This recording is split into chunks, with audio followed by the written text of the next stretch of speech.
Okay, here we go.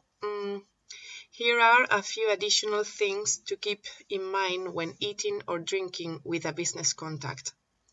Choose the location carefully.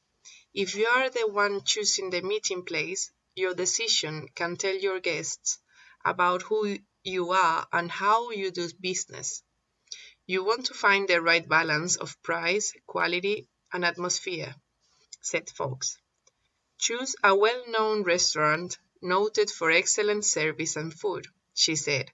Not inexpensive, but not extravagant.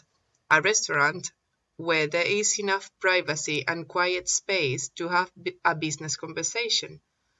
Fox also advised asking about your guests' food preferences or allergies, so you can take that into consideration when choosing a location.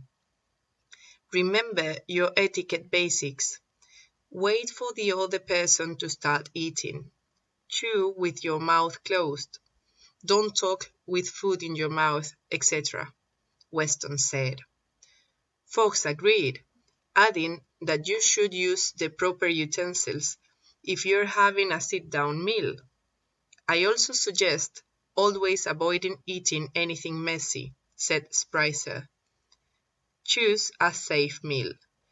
While you don't want to come off as a corporate robot, you should be aware of your manners in this type of setting. Much like on a first date or at dinner with the in-laws, you might consider avoiding any food that is bound to make a mess.